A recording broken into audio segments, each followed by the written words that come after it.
네, 정청로입니다. 장관님, 대한민국은 법치국가죠? 네, 그렇습니다. 빨리빨리 대답하세요. 예, 어려운 거 아니니까요. 자, 법 중에 으뜸은 헌법이죠? 제가 빨리 말씀하시면 못 알아듣습니다. 지금 두 번째 말씀하시면 다시 한번 말씀해 주시겠어요? 법 중에 으뜸은 헌법이죠? 그건 제가 법 전문가가 아니라서 뭐 헌법이 어떤 아니겠습니까? 네. 당연한 걸 묻고 있으니까 그냥 맞습니다. 대답하시면 됩니다. 네, 그럼 그냥 말씀 쭉 하십시오. 제가 아니, 지금 확인을 해야 되니까. 네. 확인 국감 질의니까요. 네. 자, 대한민국 헌법 3조에는 뭐라고 써 있는지 아십니까? 대한민국의 영토는 한반도와 그 부속도서로 한다. 그대로 있죠? 그렇습니다. 국가의 3요소를 혹시 알고 계십니까? 그건 국민주권 영토입니다. 네, 그렇습니다. 그렇죠? 헌법 69조에는 대통령 선서를 규정하고 있습니다. 혹시 기억나십니까? 헌법 69조요? 예. 대통령 선서. 딱 대통령이 손 들고 얘기합니다. 취임식 날. 나는 헌법을 준수하고 국가를 보유하며 조국의 평화적 통일과 이렇게 시작하는 겁니다. 그렇습니다. 그렇죠? 네. 대통령으로서 헌법과 어긋나는 발언을 하기가 어렵겠죠? 하면 안 되죠. 그렇죠? 자, 대한민국의 영토는 한반도와 그 부속도서로 되어 있다라고 하는 헌법 3조를 대통령이 어길 수가 없다라면 남북 간의 특수관계 속에서 김정일 국방위원장과 만났을 때 대통령이 NLL이 우리의 영토선이요 라고 말하기는 어려울 겁니다. 그렇죠? 그렇죠. 헌법적 의미로 얘기한다면 북한의 2,400만 주민들도 대한민국 국민입니다. 그렇죠? 헌법으로 그렇습니다. 자, 휴전선을 국경선이라고 대한민국 대통령이 인정할 수 있을까요? 못합니다. 왜? 휴전선이에요. 국경선이 아닙니다. 그렇습니다. 우리가 북한을 방문할 때, 방북할 때 우리가 입국, 출국을 얘기하지 않습니다. 그냥 출입 이렇게 얘기합니다. 입경, 출경이라고. 그렇습니다. 애매모호하기 때문에 그렇습니다. 특수관계입니다.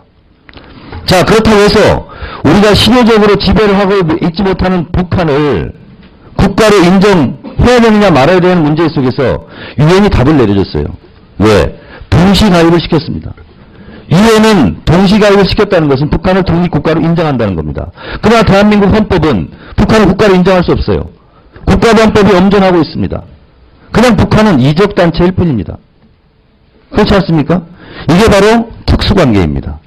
그렇기 때문에 노무현 대통령이 뭐라고 얘기를 하냐면요. 헌법적 의미로만 본다면 북한과 뭐 할 게 없다는 거예요.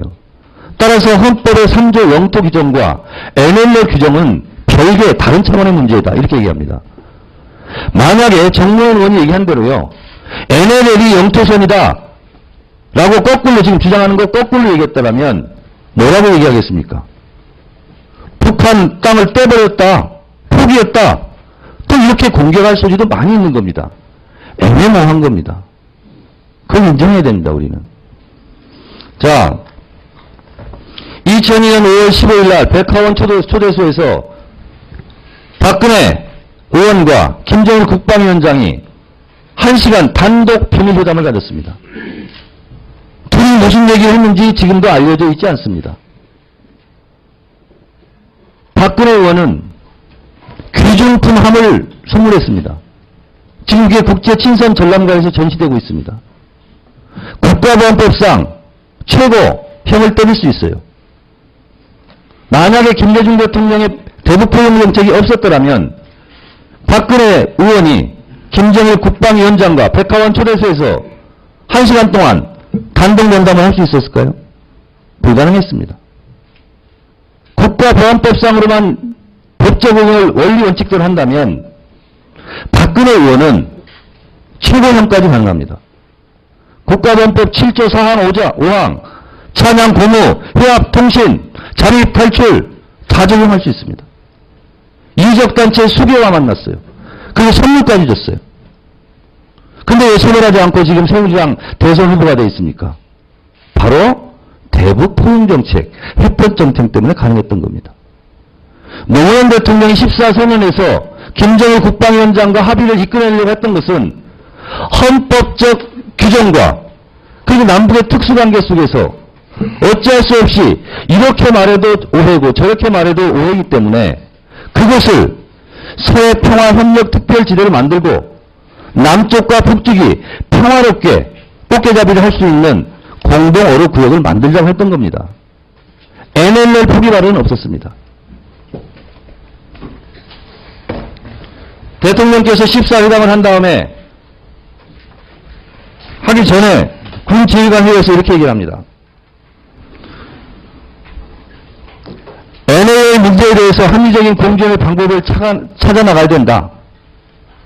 핵심은 위기 요인을 제거하는 것이고 압력을 낮추자는 것이고 신뢰를 높이자는 거다. 군 지휘관이 이렇게 얘기합니다.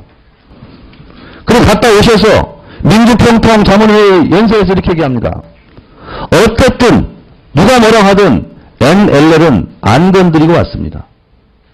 이렇게 얘기합니다.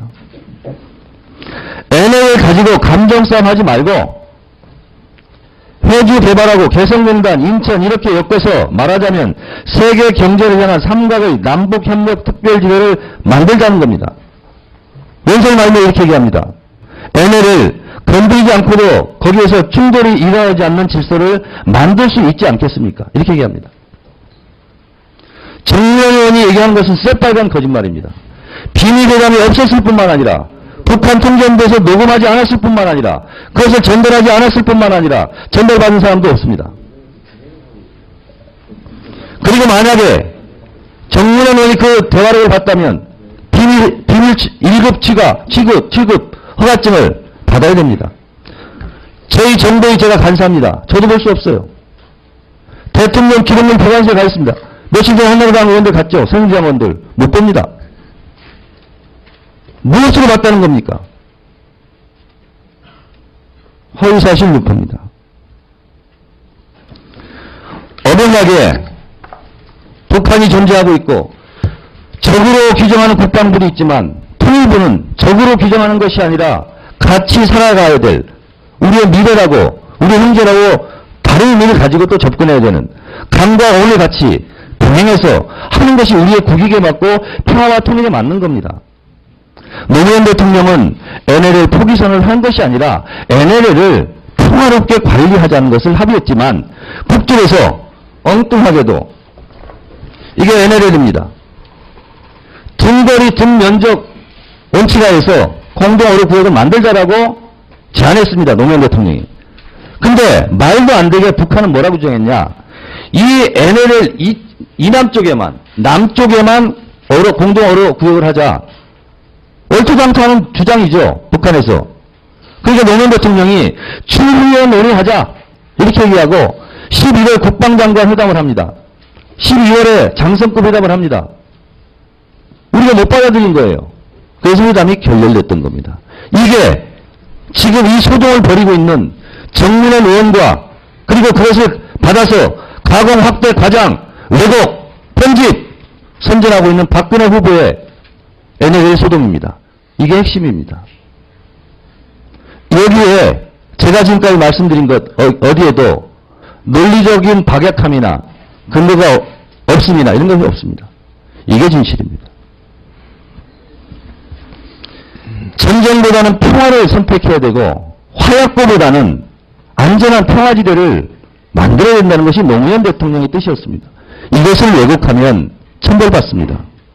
노무현 대통령이 얘기했습니다. 오늘의 정치는 내일의 역사가 된다. 서산대사가 얘기했습니다. 눈길을 걸어도 똑바로 걸으라고 얘기했습니다. 지금 이렇게 해서 몇 표를 더 얻을지는 몰라도 결국은 역사의 심판을 받게 되어 있습니다. 국방부 장관과 그리고 강경 보수 세력과는 달리 통일부 장관은 좀 달라야 된다. 저는 이렇게 생각합니다. 계속 주장하고 있습니다. 그런 의미에서 제가 오늘 보도자료를 뿌렸는데요. 대북 단체에게 통일부에서 1억 원을 지불했는데요. 그 단체에서 비답 뿌리는 단체가 포함이 되어 있습니다. 1억 원을 지급했더군요. 장관은 모르는 일이라고 지난번에 얘기했습니다. 근데 제가 알아보니까 통일부에서 지원한 1억을 가지고 대북 전단을 뿌리고 있어요. 북한에서는요, 조준 타격을 하겠다고 합니다. 경찰이 결국 물리력으로 막았습니다. 통일부 장관이 모르고 계셨죠? 민간단체를 통일부에서 지원하고 있습니다. 근데 그런 단체 중에 거기 지금 말하는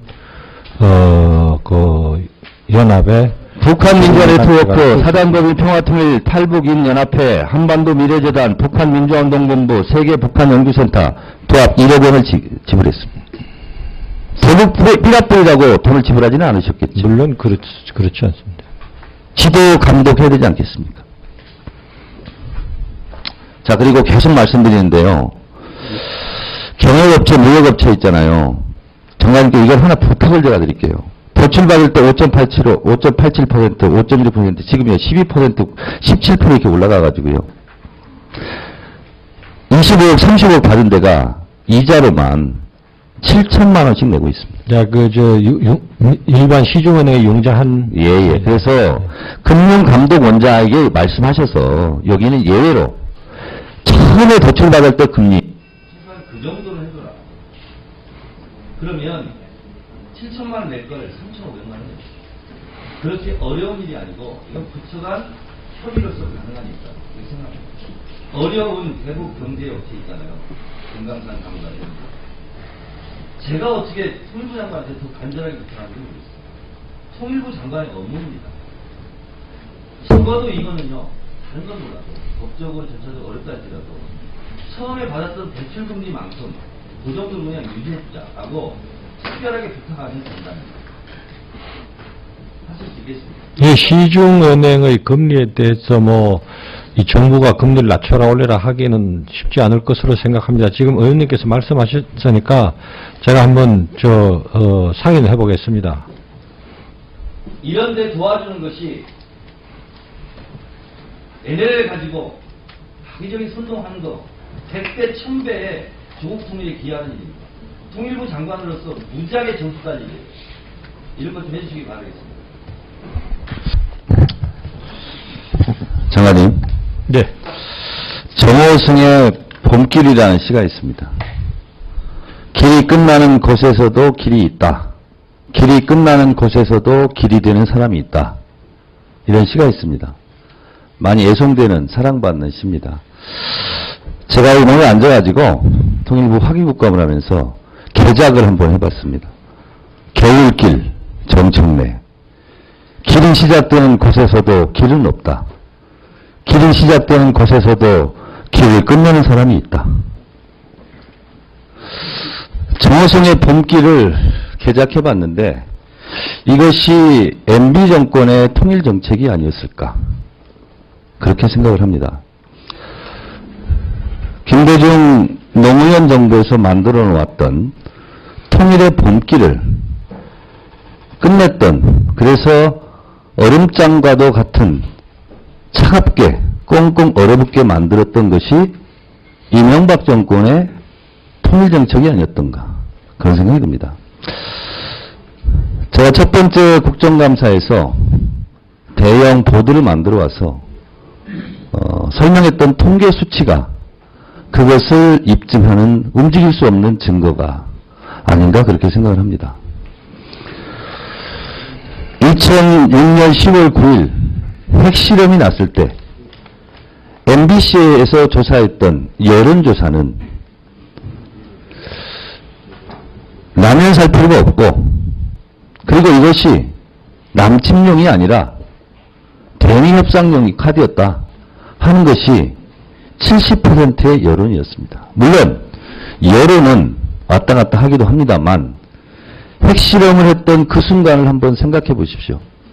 노무현 대통령마저도 오후 4시 반에 긴급 기자회견을 열어서 대북 포용 정책을 수정하는 것이 불가피할 수도 있다, 이렇게 발언할 정도로 대북 포용 정책이 잘못된 것이 아니었나 하는 의심이 들었지만 결국 우리는 전쟁이 아니라 평화를, 분단이 아닌 통일의 길로 가야 되기 때문에 노무현 정권 그래도 마지막 임기 때 14선언을 했습니다.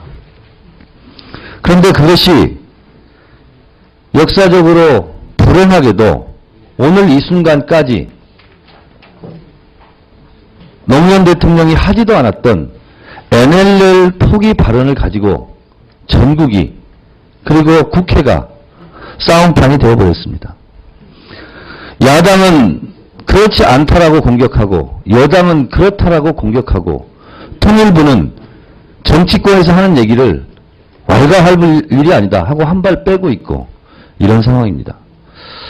정권이 얼마 남지 않았지만 단 하루라도 국민의 혈세를 세금, 월급으로 받는 공직자들은 해야 될 소임을 다 해야 됨에도 불구하고 또 일각에서는 대선 기간이기 때문에 민감한 것은 건들지 말고 그냥 넘어가자, 넘겨자 이런 또 얘기도 있습니다.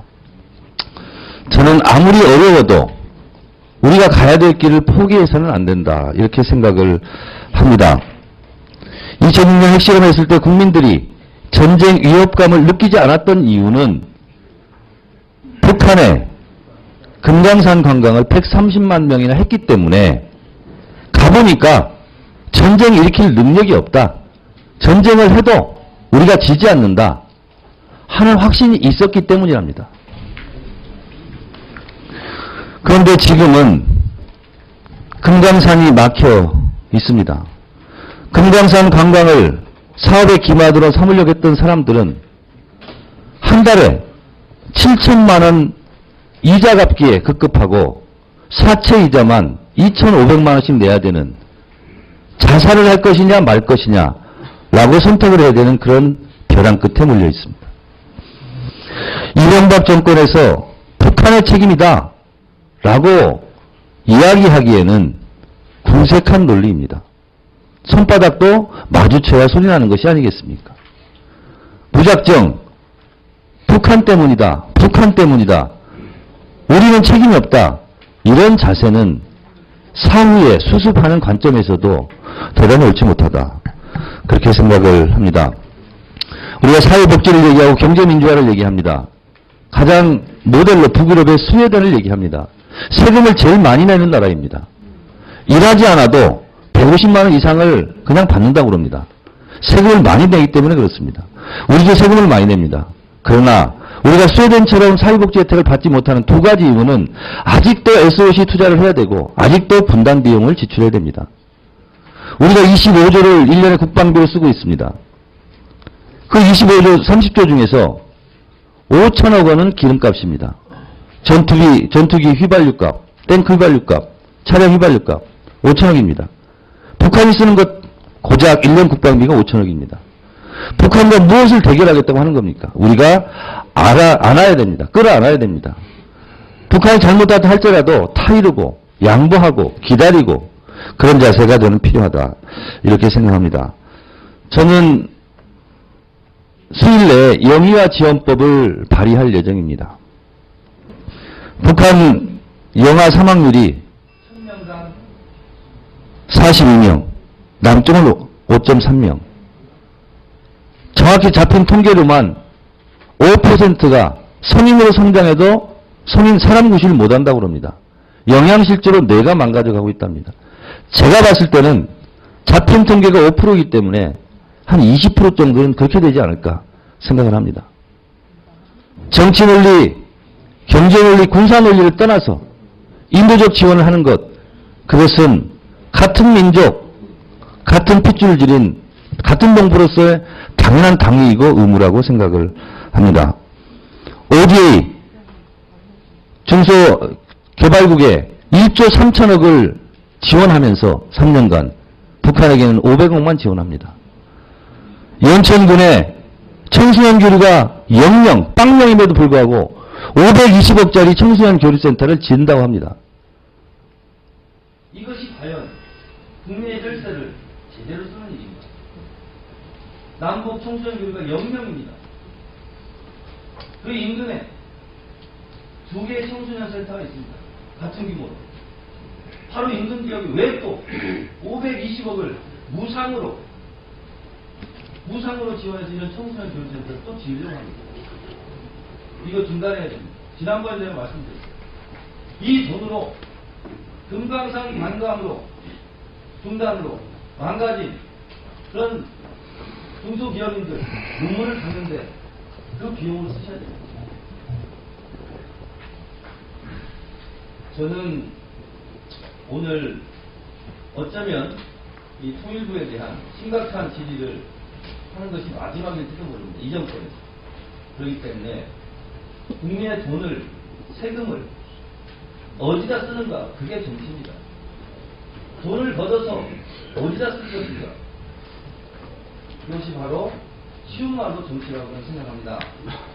우리 장관께서 마지막 지금 남은 몇 달 안 됐습니다.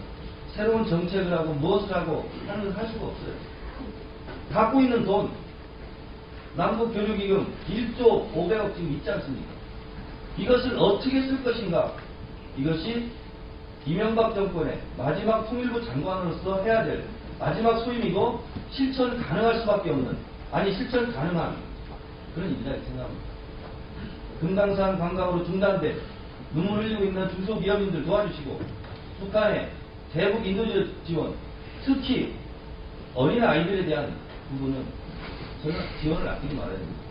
지금 고가에 썩고 있는 쌀 풀어서 북한 주민들이 갖다주고, 그리고 영양실조로 뇌손상을 입고 있는 그런 영유아들에게 의약품, 식량, 우유 이런 거 지급하시고, 대선공단 성금 문제로 검찰, 경찰 수사받는 거 풀어주시고, 그렇게 해주시기 바랍니다. 그것이 마지막 이후의 통일부 장관이 그래도 어려운 여건 속에서 MB 정권 마지막 통일부 장관으로서 소임을 다했다, 이렇게 역사는 평가할 것입니다. 혹시 제 발언에 대해서 반론이나 아니면 느낌이 나 있으면 말씀해주세요. 제 발언을 듣겠습니다. 네, 정 의원님 발언을 아주 경청했고요. 또 제가 정책을 수행하는데 적극적으로 참고하도록 하겠습니다. 감사합니다. 장관님, 아까 제가 질의 중에 답변을 잘 안 하셔서 확인 좀 하려고 합니다. 통일부 이전 예산 2천 얼마입니까? 2천억 원 좀 넘죠? 네, 2,300억 가까이. 근데 어째 연천, 청소년에서 한 520억을 무상 지원하는 그런 결정을 하셨습니까? 지난번에도 말씀드리고, 다시 말씀드리는데, 어떻게 하실 겁니까? 그건 예산 사업으로 확정돼서 지금 시행하고 있는 사업입니다. 그러니까 제가 드리는 말씀은, 길이 잘못되었다고 생각하면 돌아와야죠. 옆에 인근 지역에 인제, 철원에 똑같은 규모가 있어요. 그리고 경기도, 수도권에요. 넘쳐납니다. 그리고 운영비 적자가 나요. 근데 동시 수용 500명, 연간 10만 명 규모, 그건 옆에서 수두룩해요. 왜 거기다가 짓는 이유를 통일부에서 설명하지 않고 있잖아요. 아까 말씀드렸듯이 특정 의원의 공약이라는 얘기도 있어요. 아까 말씀드렸듯이 남북 관계가 활성화되면은 통일 미래 세대들을 서로 교류 협력하게. 장관님, 근데 그런 거는 있는 시설로도 넘쳐나고 있는 시설도 활용을 못하는데 왜 돈을 헛돈을 쓰냐는 거예요. 헛돈이 계속 하신다 그러면 제가 결국은 저도 이제 얘기할 사안 특별위원회인데 감사는 감사 의뢰할 수밖에 없어요. 저 잘못된 부분이 있으면은 그건 아니, 이 사업 자체를 중단해야 된다니까요. 통일부에서는 그것을 타당성이 있는 사업으로 해서, 사실 제가 시작한 건 아닙니다만 타당성이 있는 사업으로 확정해서 지금 이 첫 번째 국방부에서도 반대하고 있잖아요. 아닙니다. 그거는 제가 사실관계를 확인했는데 국방부에서는 설령 국방부가 찬성한다 할지라도 이 사업은 중단돼야 돼요. 지난번 말씀하셨지만 그건 찬성했고 환경부에서도 찬성을 한 사업입니다. 제가 그건 확인을 했습니다. 하여튼 저도 말만 하고 그냥 끝나는 성격이 아닙니다. 끝까지 추적해서 제가 저지시킬 테니까 장관은 그럼 계속 하십시오. 제가 그런 돈 다른 데 쓰라고 그랬잖아요. 눈물 흘리고 있는 기업인들, 금강산 관광, 북한 영유아, 그렇게 말씀하시는데 이렇게 말귀를 못 알아들으세요. 중단을 검토하세요. 하여튼 장관님 임기 끝까지 제가 이 부분은 계속 지적할 테니까 그렇게 하십시오. 정 의원님이 우려하시는 비효율성이 없도록 효율적으로 관리하도록 하겠습니다.